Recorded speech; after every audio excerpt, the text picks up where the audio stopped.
Alors là, on est dans un tout autre registre. Est-ce que vous saviez que Jeff Tuch a été élu président de la République? Mais si.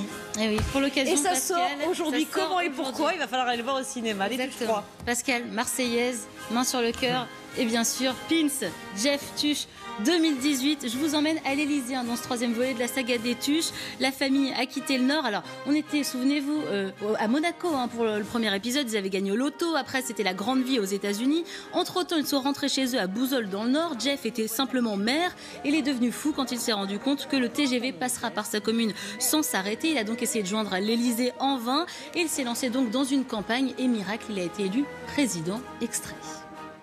Mais Tuch, j'ai décidé de me présenter à l'élection présidentielle. Ah, c'est une bonne décision, mon Jeff, mais tu tombes la plus d'abord.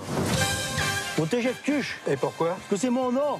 Jeff Tuch, président. 7% des voix. Paraît que c'est beaucoup. Quel est votre programme? J'hésite entre Koh-Lanta et The Voice.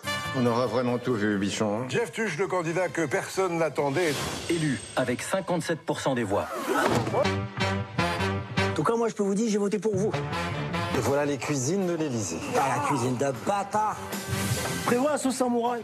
Samouraï. C'est la mayonnaise qui pique, qui pique. Elle pique tellement fort, t'as les yeux qui piquent. Samouraï. Vous l'avez vu, c'est toujours aussi savoureux. On a nos répliques cultes, des frites, des frites, des frites, des frites, des frites. Un pour Tuch, Tuch pour un. Et surtout cette nouvelle phrase, liberté, égalité, fraternitus. Donc la famille Tuch à l'Élysée, c'est quand même du jamais vu. Jeff Tuch qui tond la pelouse lui-même. Il peine à trouver un gouvernement. Il fait même la grève quand il n'est pas content. Et surtout, il met toutes ses idées dans la bananeidée. Voilà, quand il a une idée, il sort sa banane et il met ça dans la bananeidée. Alors, dans cette bananeidée, moi j'ai trouvé un éplucheur pour les frites. Donc écoutez, je ne sais pas où va aller la France avec cet homme. On a aussi une sublime séquence entre Jeff Tuch et Angela Merkel, c'est vraiment savoureux. Olivier Barou, le réalisateur, l'avoue, la comédie résonne un tout petit peu avec l'élection d'Emmanuel Macron. Pourquoi? Parce que Jeff Tuch est vraiment le candidat qu'on n'attend pas. Il est devenu le seul recours à cause des affaires des autres candidats. Je ne vous en dis pas plus. Les équipes de TF1 ont rencontré Jean-Paul Rouve. Il revient sur cette saga et sur son rôle de Jeff Tuch.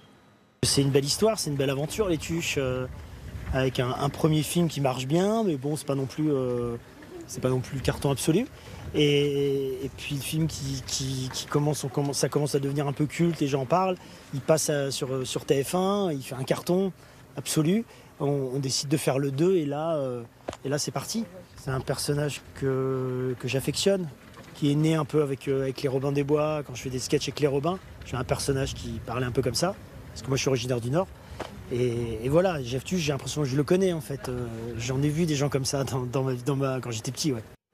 Les Tuch 3, ça sort donc aujourd'hui. Allez-y en famille, et mention spéciale pour Jean-Pierre Pernaut, qui est presque un personnage secondaire dans ce film. Ah oui, on le voit 3 fois, Jean-Pierre Pernaut, qu'on embrasse. On le retrouvera vendredi, évidemment. Le temps.